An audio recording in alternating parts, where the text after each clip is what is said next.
Well, that's when Astro Creep came out also. What year was Astro Creep? Was that 92, 94? I was in junior high, so it would have been my last year. Okay, and that makes sense. I remember Las Exorcisto Devil Music Volume 1 coming out when I was in middle school. I really loved that album. Yeah. Still really love that album. I have it on vinyl. Good for you. I know. My favorite thing to say that absolutely nobody else cares about. Yeah, good album. Have you heard the new Rob Zombie singles? I think I heard one. I don't know what it was. One of them very much harkens back to the... Because I think one came out on my release radar thing. Yeah. Well, I think there's been 3. One of them sounds very much like it came off of Astro Creep 2000. The other 2... He's kind of gone back to the previous lineup for his band. So like Piggy D and John 5 are out, and he's brought back Blasco and Riggs, which is the lineup for Hellbilly Deluxe and the Sinister Urge. Man, I really liked the stuff with John 5, so I'm a bit bummed to see that. And I don't think the new stuff is quite hitting as hard, but I do really like the one song, Heathen Days, I think it is, that sounds a lot like Astro Creep. That one's really good, but... That might have been the one I heard. I don't remember. Yeah, so far it's been Punks and Demons, Heathen Days, and one other one. I really wanted to like Punks and Demons. I think it was Heathen Days that I heard. Okay. I really wanted to like Punks and Demons more than I do, for obvious reasons. Oh, well. Unrelated to music.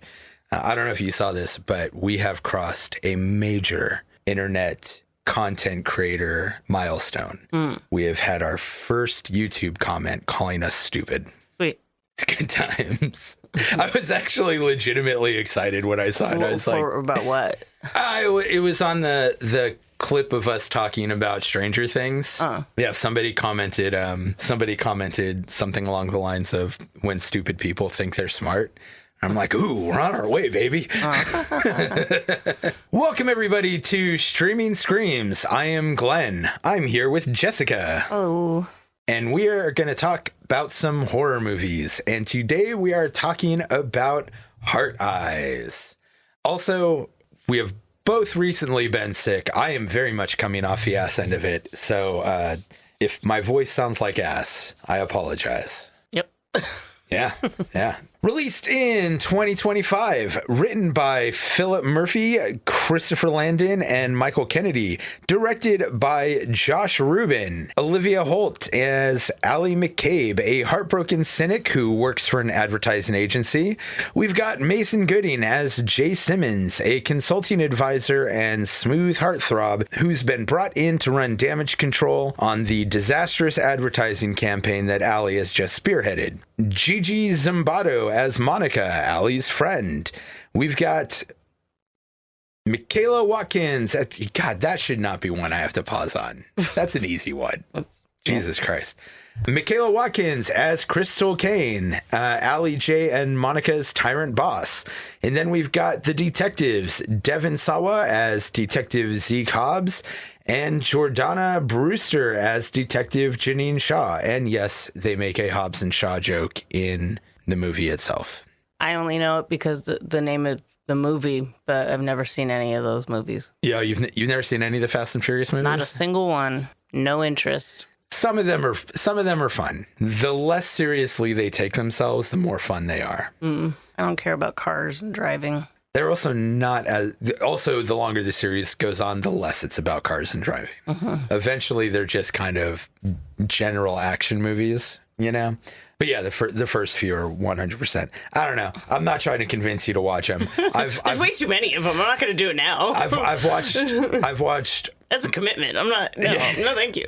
I've watched most of them once, and once is enough. I don't think I ever need to sit down with them again. Yeah. I'll see new ones as they come out, probably similarly once. Yeah. But like, I mean, I don't even really remember the last 3. Something about family.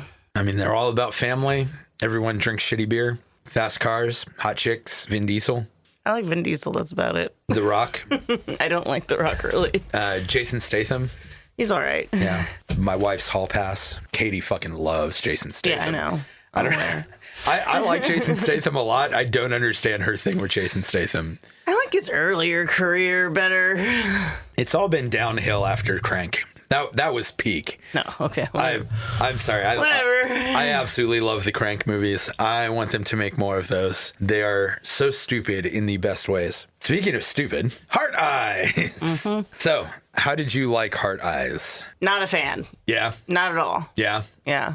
Expand upon this. Tell me more. Well, I mean, it's trying to be a romantic comedy slasher. I don't think they do very good at either of those things. And I also, I think this movie made me realize, when it comes to, horror comedies, mm-hmm. I don't like horror comedies where they're, just obviously, I don't know what that means. All the way they're talking is, intentionally, we're being quirky. It's like Drag Me to Hell. Sam Raimi does a lot of quirky things, but the main antagonist or protagonist is taking everything dead seriously. She plays it straight, and there's just weird stuff happening around her. They're not hamming it up. Same as Shaun of the Dead. They're weird characters, but otherwise they're sincere about what's going on. You know? And it's opening scene, I'm already ugh. Oh, it's funny that you say that because so this movie was very much not what I was expecting. I was actually I had seen it before and totally forgot everything about it. So I don't know why I expected this, but I actually thought it was just going to be another holiday slasher movie. I didn't realize it was supposed to be a rom-com deal. Yeah. Which I guess that's my bad, but all I really knew was the movie poster, you know? And I will say that similarly, in the opening, not even the opening scene, as soon as it started, and Katie was watching this with me, as soon as it started, as soon as I saw the color palette and heard the music and saw the scenery, I literally said to Katie, "Oh, this is going to be that kind of movie, isn't it?" Yeah, which she thought was very funny, but I was just man, it's going to be that.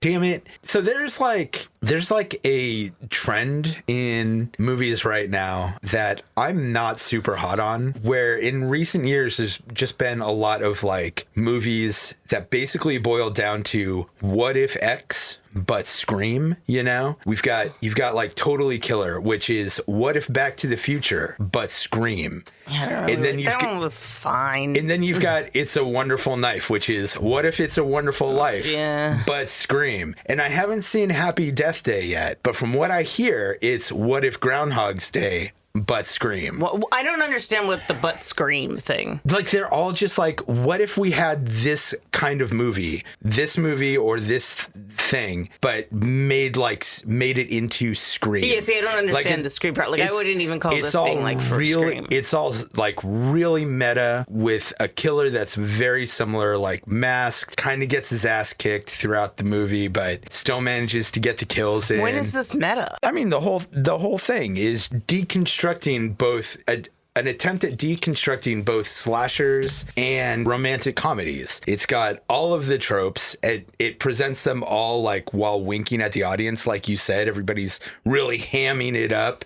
This movie, the best friend even gives a speech that is just made out of the names of romantic comedies. No, mm-hmm. You know, and there's just a bunch of shit like that. And I don't know. I'm not into this whole thing of taking some famous movie or a genre and then just being but what if it was also Scream? Well, actually, it was inspired by Jason Lives, but Jason Lives is actually what inspired Scream, so. Oh, that's funny.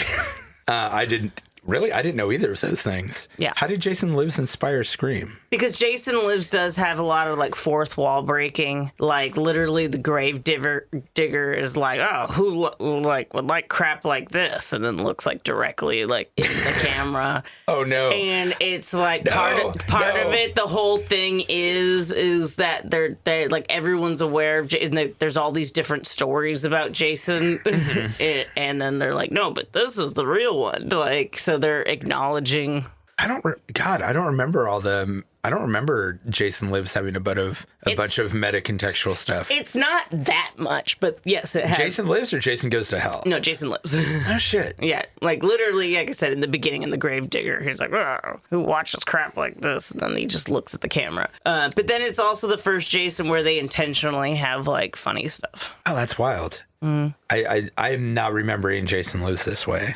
Jason Lives and I think it's the final chapter are 4 and 6 are, in my opinion, the two best. It's not good. I like 4. I rewatched it recently. It's not good. I don't know why people like that one so much. I think it's because it's, for a lot of people, I think it's the quintessential Friday the 13th. There's two ways that people always think of Jason. They always think of him as a masked serial killer or a masked zombie. And I think when they're thinking of him as a masked serial killer, they're always thinking of 4. Because that's really the only one where he had the mask throughout the whole movie where he was not a zombie yet. Yep. And then, of course, 6 was definitely the best of the zombie Jasons. And, you know, it is also, when people are thinking of zombie Jason, I generally think they're thinking of number 6. But, you know, either way, back to this movie. Yeah, I don't know, man. There's a few, like, it's got a few decent kills and a few funny moments, but overall, it was not my thing. I actually had high hopes for it. Oh, well, it sucks because, what is it, Josh Brolin? What's his last name? Josh Rubin. Josh Rubin. So, Josh Rubin, who's in Dropout. I really like him in Dropout. I think he's a funny guy. I don't really like his movies. This is the only movie of his that I know of that I've seen. What are some of the other movies he's done? Werewolf Within, which I haven't seen because it's a werewolf comedy. Here, let me make sure it's his directors, because he's acted in movies as well. The other one is called Scare Me, which is also a comedy, and I didn't like it. I haven't seen either of them. Yeah. There's something which is funny because I'm not like hugely into improv. He's really good at improv, but I don't feel like his humor transfer overs in these movies. But people love this movie, so it's just not for me. Improv can be really good if it's done well. It is, but it's not always rare that it's done well. Yeah. You have to have a group of people that know each other. I feel like. Yeah, well, like the puppet show that we went to was fucking great. Yeah. You know, and that would have been even harder to do because they're operating puppets. Yeah. Yeah, I don't know, man. Like I said, I don't really know how to describe what... Like, I didn't hate this movie, but it is definitely not for me. Yeah. You know, I'm also like, I'm not a rom-com person. So like, even like the meet cute in the beginning is just so fucking forced.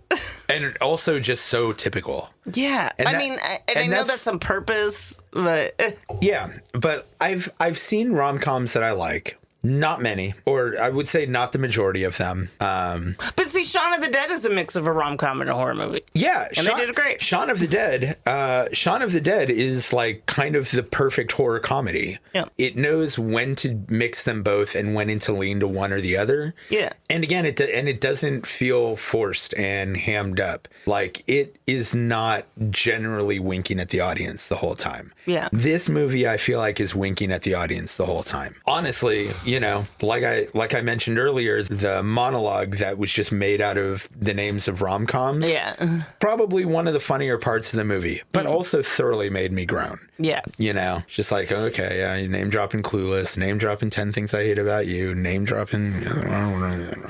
I felt like that when I was watching the interviews with Josh Rubin about this movie, because he was like, oh, it's heavily inspired by Jason Lives. We wanted to have elements of Hellraiser. What? And he's like, oh, the way he moves, and we almost had his mask like that. They're like, oh, his eyes being able to see infrared is like from Buffalo Bill, from Silence of the Lambs. And I'm like, I just feel like you're just saying things. And I would say, like, maybe you were inspired by it, but to say it's like, I don't even know. But he's like, these are influences of this movie. I'm like, are they? I mean, I get that he's trying to recontextualize. Okay, I can see it. It sounds like he's trying to recontextualize all these things in the framing of a rom-com. Yeah. But okay, first off, I am getting really over the whole meta thing. Oh, I've been over it for a long time. It's been so overdone for so long. It's annoying. It is really annoying, and also like it's sort of the same thing. If you're gonna do a combination comedy and horror movie, even if it's gonna be a farce, don't fucking wink at the audience the whole time. Yeah, like I'm really over that sort of thing too. I mean, I've never liked that sort of thing. I know this is dumb for like a slasher because most slashers have really dumb plots. The plot is stupid because everybody knows they're like, oh, this serial killer's been going around on Valentine's Day. They directly know that he's in the city. Why is everybody going out? Like everybody's out. And I'm just like, what? Go celebrate a different day. I mean, I want to agree with you, but I mean, 2020 is still pretty fresh in my mind, you know? No, but that's not the same thing as literally like somebody hunting down. Yeah. I mean, and they also are like, again, this is just nitpicking because they're like, oh, it's a killer that hunts couples and anybody who gets in his way. And I'm like, that's not true. He kind of just kills anybody because like the opening scene is a perfect thing. The photographer didn't get in his way. He was just kind of there on a hill. Sure. Although the photographer would have been a perfect like witness. But he's a mascot, so who gives a fuck? Nah, fuck. Let's just get into spoilers here. Yeah, that's fine. I did enjoy a couple of the kills. I did enjoy. I liked the girl getting squished in the wine barrel. That was fun. Mm-hmm. I liked the couple in the van getting killed. That was probably my favorite kill in the movie. Mm. But yeah, the plot is really stupid. It is just this like mashup of general rom-com plots. Like, oh, they have a meet cute in a coffee shop that is very typical of like random meet cutes. Yeah, and then it's like, he's gonna work at your place, and he's gonna take your job. Yeah, yeah. And then it's like, we gotta make my ex-boyfriend jealous. Yeah. Now we have to share a taxi together, even though we don't want to. Like the other cliche thing that I'm just fucking over in society is kink being like, oh, that means you're like a fucking psycho. Yes. Well, at least they had the good taste to say everybody's got a kink.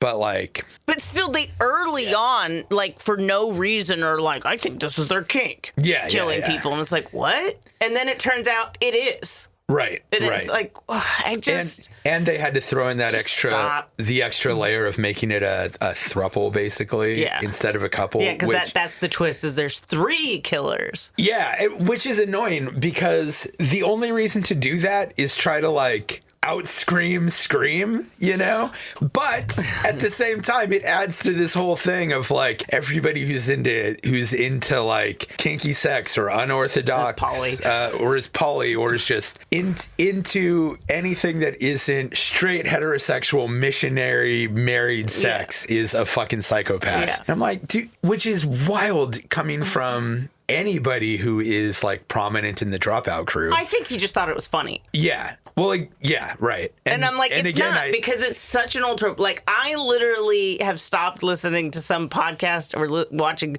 some YouTubers because, anytime there's like kink introduced, they always make it be like, well, there was signs that they were violent to begin with. They were into bondage. It's like, oh my God. And so I'm just like over it. But also I'm like, again, nitpicking. How are these people going around city to city? Like, she's a cop. Like, what is she transferring every year? Yeah, also, goddamn, what a coincidence that it's the fucking... The whole thing. There's... Like, why would it be a cop? And why would it be the cop and the IT guy? Like... Yeah, like the IT guy that you see for like 2 seconds. Yeah. I think he's the one actually that first goes like, I think it's their kink. And I'm like, so are you trying to leave hints for people to figure it out? I don't know, man. And the and the fucking red herring with the ex-boyfriend and all that. Oh, that never landed in any such fashion. Oh, that didn't look like a red herring to you? No. Oh. No. I thought it was very clear. I thought it was very clear that the movie was trying to make you think, oh, it's going to be him. But like I thought it was really transparent. I was like, well, it's definitely not him, but that's what the movie's trying to get me towards. Because he was talking about how he knew the couple, the couple that got killed in the video at the beginning. Yeah, the camera, and he had fake proposal type thing. Yeah, which also that fucking proposal at the beginning. atrocious. And like, I really did not like. He said he purposely wanted it to be because he's like, everybody knows some tech bros that are like this. Okay, yeah. But I mean, I didn't really like the stereotype of the overbearing chick who is just like, it's the fucking proposal day and she's already being a bridezilla about everything, you know? Well, no, it was clearly planned. She was like lipping along what he was saying. It's like she told him what to do. Yeah. And I didn't like that. No. I was like, man, this, you know, does this movie in itself hate love? Is that what's going on here? You know, are the people who wrote it just really fucking bitter about Valentine's Day and love themselves? Yeah. You know what's crazy too? Almost all the people who worked on this worked on Evil Dead Rise. Really? Yeah, when it was filmed in New Zealand. That's wild. Mm-hmm. I fucking love Evil Dead Rise. I thought that was great. I know that one's more divisive than a lot of the other ones, but I think it's great. Yeah.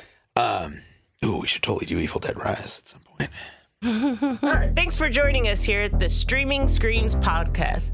Please follow us on Instagram, Facebook, Threads, and YouTube at Streaming Screams Pod. You can also find us on TikTok and Blue Sky at Screams Pod. Every follow, like, thumb, rating, review, subscription, and share all help us out a lot with all the algorithm shit. So if you like what we're doing, please rate us wherever you get your podcasts, like our posts, you know, all that other good internet bullshit. And again, thank you for listening to The Streaming Screams Podcast. Should we do a brief recap? Get into full spoilers or just... No, go if you want. All right. So getting into real spoilers here. So the movie, for the past couple years, a serial killer named the Heart Eyes Killer has been murdering couples on Valentine's Day. And this year he's come to Seattle and starts off by killing two couples at a winery and a spa. Also, one thing I did notice, like, the movie takes place in Seattle, and at the end, you know, as I've mentioned twice, the friend gives the speech that is all just like made up of just the names of different romantic comedies. Sleepless in Seattle was right there, and it wasn't included in the speech. But like, they make a very big deal about this movie being in Seattle. Yeah, that's a good point. Yeah. Okay, good. I'm not being unreasonable about this. So Allie has basically botched an ad campaign that she's proposed for a jewelry company by focusing on death and tragedy. You know, Romeo and Juliet, Bonnie and Clyde, etc., etc. Allie's boss, Crystal, brings in Jay to do damage control, and Allie sees him as trying to take her job, while Jay can't seem to help but be a romantic and hit on her all the time. Yeah, it is true. He's like very inappropriate. Oh, yeah. How did this guy not get shit canned? Yeah, because he's like, oh, let's go out to dinner. He's like, it's just so we can figure out work stuff, which, okay, fair. But then he like gets champagne and like stuff. And has no interest in talking about work. Like, he is 100% treating it as a date. Yes. Yeah. Very inappropriate. Very inappropriate. And that's sort of what leads to the whole thing, is like she's rejecting him, and then she happens to see her boyfriend and her ex-boyfriend and his new fiance or just girlfriend. I don't know. Whatever. But she's like, I got to make him jealous. So she kisses Jay, who she clearly doesn't like in the least, you know, because he annoyed her at the coffee shop, and she sees him coming in for her job. Which is also unreasonable, because he wasn't going to take her job. Might have recommended she get fired, but it's not the same thing. Well, also, like, even the whole, like, ad thing doesn't make sense, because isn't the ad for Valentine's Day, but it is Valentine's Day? Well, like, they're doing a whole love theme, so you would just think that that is because they're trying to make a theme for Valentine's Day. I mean, jewelry's kind of always about that, though. I don't know. They're also usually vague. Yeah. Jewelry and perfume ads are like half the time you're like, what the fuck was that an advertisement for? I don't know. It's always just whoever directs the perfume or the jewelry ad just basically thinks of it as an excuse to shoot hot people in black and white, and that's like it. Slow-mo. Yeah. And they're like turning. Let's spray down his muscles with some oil and water and get a slow camera pan of his back, and you're just like, is this necessary? You know? Yeah, fucking ridiculous. I will say, after the stupid date, at which point he is really inappropriate. Also, like the dumb contrived way that they end up with like him going into her house with her. But I do think the funniest part of the movie, and probably my favorite part, and this doesn't say much because it's not like amazing or anything, was when she tries to like hide her dildo. Oh. And she's like trying to slip her dildo into the closet without him noticing because she doesn't want him to see her dildo sitting next to the bed. Yeah. And then she opens the closet and there's the killer and she just throws the dildo into the killer's face. Yeah. that part did get a really solid laugh out of me. Yeah. But I mean, that was also the highlight of the movie though, in my opinion. So okay. My other big complaint, I really like the killer's design. And I really liked it when he had the heart, when the heart eyes were lit up to be red. I thought that looked cool as fuck. Yeah. And they only did it for like 30 seconds. Yeah. And I'm like, man, why? Why would you do that? My guess is because if you have light blasting in your eyes, you can't see. Like, if you're actually wearing a mask and there's lights on the inside by your eyes, you can't see. Sure. So I'm like, Work around it, though. I'm like, I wonder if it's a practical thing, because they're like, I can't see where it goes. Maybe, but still, it still looked cool as fuck. Yeah. And there's ways you can It was work supposed that. to be infrared. Sure. So he doesn't need that all the time, I guess. I know, but they could have just like had it as his look and had it not be infrared. Yeah. You know? Yeah. Or they also do a gag that I did really like where I think it's when he first sees them. And they do like the, what do they call it? The iris out thing where there's like a circle closes in on the center of the screen on like whatever the subject is. And it's just like a black circle. I did find it funny that they did that with this, but it was a heart shape instead of a circle. And then as soon as it closed in, like the black part turned red. I thought that was a funny visual gag. Yeah. That reminds me that Jason Lives is also the opening where it's James Bond. It is. Yeah. I have to watch Jason Lives again. I really don't remember it being like that funny. It's just like every once in a while. Yeah. But anyway, yeah. So throughout the movie, detectives Hobbs and Shaw investigate Jay and to a lesser extent Allie. And we meet some random wacky characters and red herrings. And of course, the Hard Eyes killer is after Jay and Allie the whole time, but which, that was another thing. Again, this is me nitpicking because I didn't really like the movie. But when they're in the jail, I'm like, why is it so fucking dark in here? Like the entire, like he's in the waiting room and there's like only a lamp at the desk. I'm like, why is it so freaking dark in here? Yeah. Was there a thing where the lights get killed? No. Okay. Because every time I've been to a police station, it's lit the fuck up. Yes. It's always fluorescent light ceilings. Yeah. It's always that like 60 cycle hum light. And they just had this, it was just the whole place was dark. Yeah, I get it, so like the killer can hide, I guess, but I like while watching, I was just like, why is it so dark? Yeah. I feel like there had to have been a moment that I missed where like he tripped a circuit breaker or something, because like there is no reason for it to be that dark. Yeah. Also, the police station is fucking empty, and she's like, "Why is it empty?" And they're all out celebrating. They got the killer. I'm like, okay, sure. That's not how shit works. That isn't how stuff works. You don't just like stop police service in a major city because you caught a guy. I'm okay with that because like at least you just. Like, I'm okay with movies doing dumb explanations for things as long as they give an explanation. I guess. I just thought that one was, like, too dumb. Yeah. Also, only because I watched Dropout, every time the killer's, like, on a phone thing talking, it's so obviously Josh. Oh, is it? Yes. Okay. Yeah. It sounds exactly like this fat man voice he does on Dropout sometimes. And I was like, it's so obviously him. And so it was just like, would take me out. But I'm like, it's only because I know who it is. That's funny.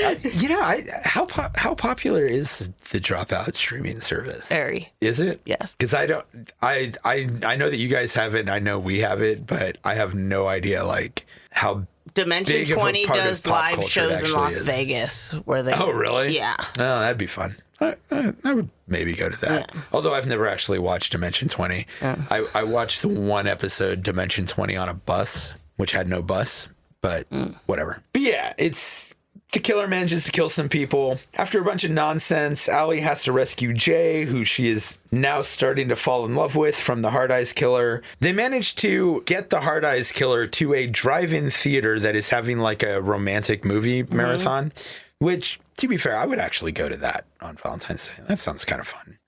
But I also just really like the drive-in. Yeah. But yeah, he starts massacring people. That's where my favorite murder happens, with the couple in the van. Yeah. Also, the couple in the van is hella dumb.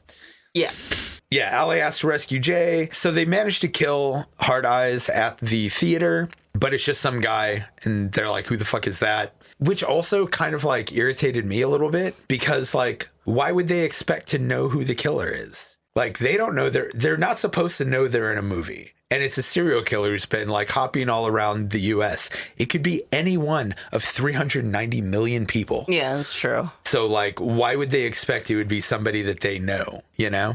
But anyway, no, incorrect. Hard Eye is apparently still alive, and turns out that the killer is revealed to be Detective Shaw, her husband, the IT guy that we meet at the police station, who had apparently gone out on a date with Allie at some point, because he's like, I think we met on Bumble once. Yeah. But yeah, and then they reveal that the guy that we did, so annoyingly, yes, we do actually know who the killer is at the end of the movie, but then they reveal that the third guy was basically just like their throuple partner and a fanboy of their work. Yeah. Like I said earlier, it's just sort of trying to out Scream.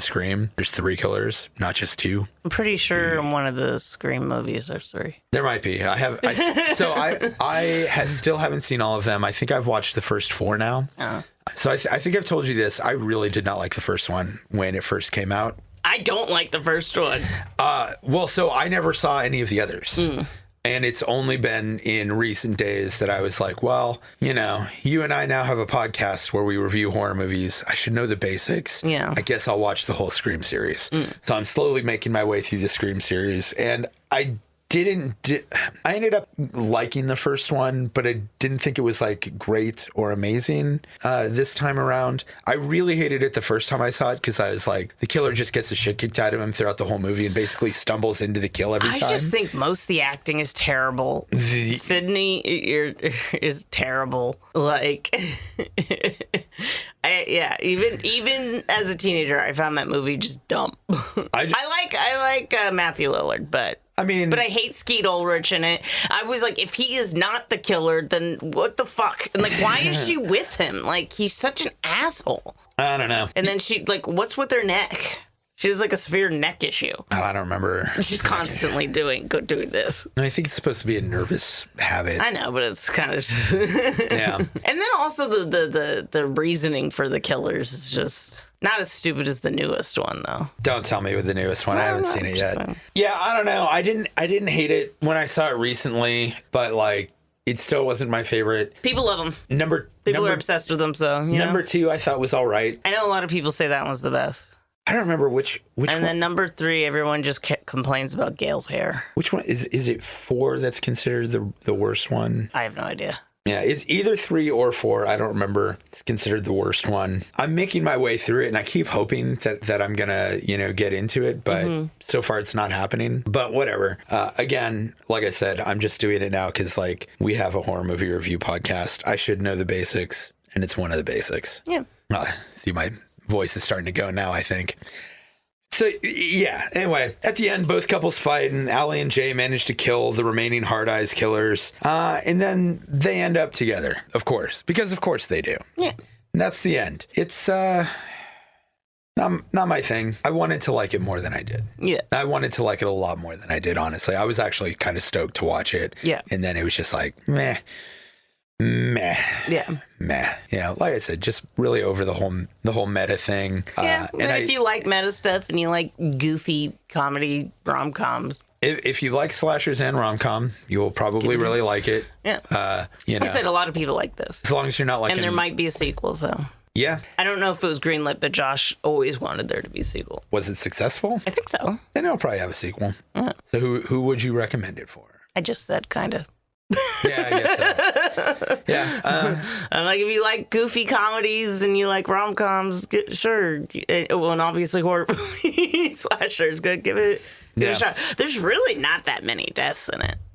No. And I do wish that there was more, because like the deaths were pretty decent. Yeah, it's because it's the Evil Dead Rise people. What do you mean? Because it's the Evil Dead Rise people? They did all the all the practical effects and all the gore. So you're saying the deaths were good because it's the Evil Dead Rise people? I thought you were saying there weren't a lot of deaths because it's the Evil Dead Rise people. I'm like, what are you talking about? That movie was actually fucked up. Yeah, the gore is by the same people. Yeah. No, and that part was really good, and I really wanted more of that. Like I said, I really liked the girl getting crushed in the wine crusher thingy.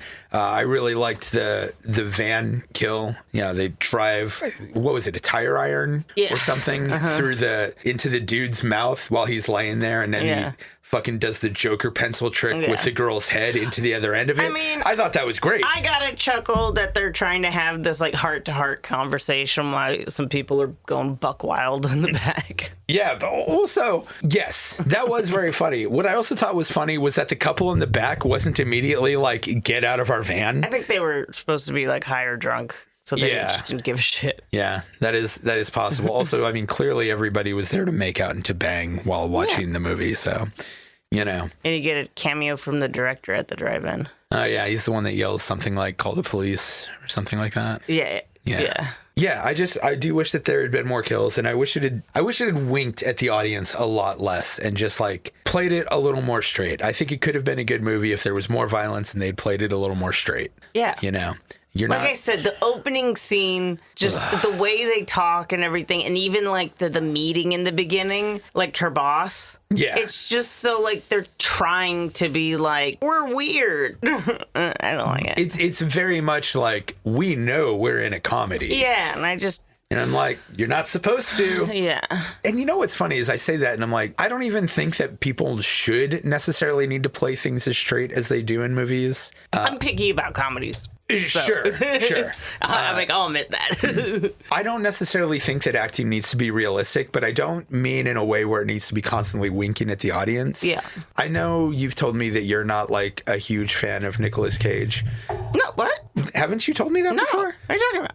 I swear you've told me that you're not like anti Nicolas Cage, but you don't think he's like great. No, I watch everything he's in. Okay. Anytime a movie comes out and he is in it, I'm like, I don't need to watch the trailer. I already know I'm going to watch it. Oh, okay. All right. I swear you said that. Okay. Maybe there was a miscommunication because I swear you said that while we were recording another episode, and I was so confused because I was like, wait, what do you mean? You know? I mean, I don't think he's like some amazing actor. Oh, I actually think he's a pretty amazing actor. I think he can be, but he's not. Like a lot of the times, he's not. I like his approach of you don't have to behave like a normal person. No. Movies are an art form. I think I've even said on the podcast that I'll watch anything that he's in. Okay, yeah. I mean, I will too. I don't like Vampire's Kiss. I did like that movie. I find that movie very upsetting. It is upsetting. It's supposed to be upsetting. I don't think it is. At least most people just think that movie's hilarious. And I'm like, it's not hilarious. It's just a woman being like abused. Yeah, most people have a hard time. Okay, the older I get, and the more I discuss movies and art in general with people, the more I've come to the conclusion that people just have a really hard time understanding. God, this is going to sound real snobby. A lot of people today have really bad media literacy and don't necessarily understand that, like, there's more to art than exactly what you're seeing. Like, yes, surface level, there's a lot of very funny moments and very funny things that happen in that movie, but it should disturb you. Yeah. It is dark. I only saw it relatively recently too, so it's like in the last few years. So I think I just like I thought it was just a straight like comedy, and then I was watching it and I was like, oh my god. Oh no, I don't like this. I always thought it was supposed to be disturbing, and I swear to God that movie is the primary inspiration behind American Psycho. I swear it is. When did it come out versus when was the book written? I was thinking in terms of the movie. Oh. But Honestly, that's a good question. When was the book written? I was in high school. I read it. Well, I read it in high school. I think Vampire's Kiss was 80s. Is it? I don't know. Okay, so American Psycho was written in 91. Vampire's Kiss came out in 1988. So it could have been some inspiration on the book. I think it was a primary inspiration for the movie. Like, obviously the book is the primary inspiration, but it would not surprise me in the least if at some point in time I heard Mary Hanlon and Christian Bale both be like, yeah, I got a lot of ideas for how we were going to approach this from Vampire's Kiss. Because I think they're incredibly similar. Really roundabout way of saying, I like Nicolas Cage's attitude that art does not have to always be surface level. You don't need to act in a realistic way. You don't need to always play it straight in terms of trying to behave the way a person would really behave in real life. But I mean, he seems like he's a weirdo in real life. Yeah, I totally want to hang out with him.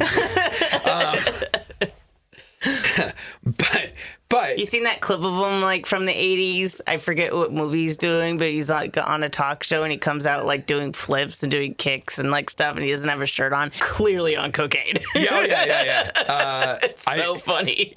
Like that was on a talk show, right? Yeah. And he's just like, woo! So I'm pretty sure for The Unbearable Weight of Massive Talent, the Lil Nicky character, the like young version of Nicolas Cage that he's just imagining talking to, is directly based on that interview. It's so funny. Yes. Every time that comes up, I watch it. But yeah, point being, I don't think that you need to act the way a normal human would need to act in every situation, but I think that you can act in a way that is not realistic but isn't constantly winking at the audience. I wish it Bruce Campbell does a lot. He does a lot of winking, but then there's other stuff where he doesn't. Right. And yeah, I really wish this movie hadn't spent so much time winking at the audience. Less meta shit, less winking at the audience. You can make it zany, you can make it weird, you can do all these different things. You don't need to behave the way a real person would behave. But I already paid my money. I'm in on the joke. You don't need to like make sure I'm getting the joke. Well, I'm also like, it doesn't have to be. I think this would have been better if it wasn't a joke. Like, write a legit unique rom-com that doesn't maybe have some cliches but not all the cliches, and throw in a slasher or serial killer. Yeah, I think that would have been more interesting than just being like cliche. Yeah, make it artsy and weird, make it straightforward. Either of those would have worked better than this. Yeah. But like I said, a lot of people loved this movie, so... Well, I mean, if you're into rom-coms and you like Josh Rubin, give it a go. That thing I was saying earlier at the start of the episode about, there's a thing in movies right now about, like, take some movie and add in Scream, and that's a whole trend right now, and it's a trend for a reason. People really like it.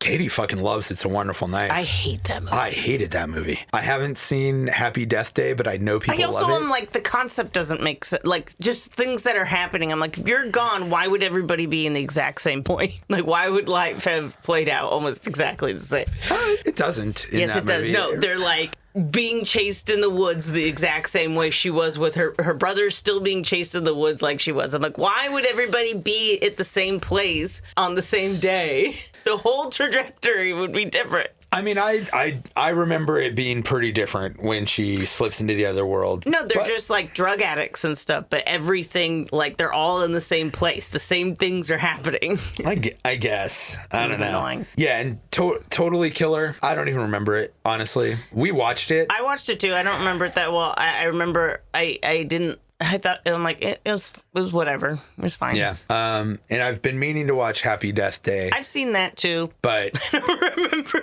Yeah. But it was fine. People loved that movie though too. I know. People really like this whole mash another movie up with Scream thing. That's a thing right now. And it's not for me. And you know what? Maybe that's just me. Maybe it's not that the movies are bad.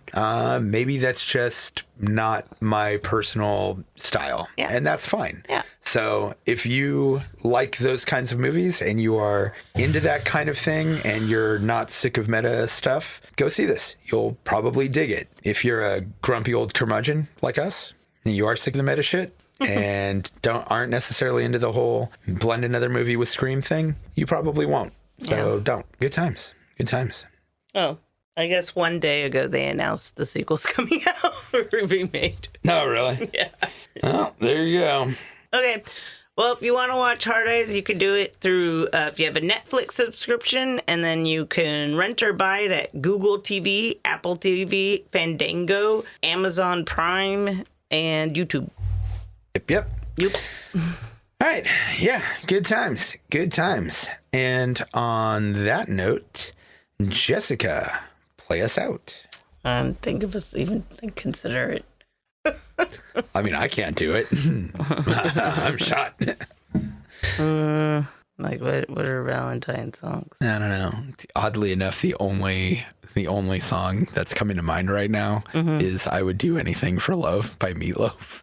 And I don't know why. I'd do anything for love, but I won't do it. Very good. Very good.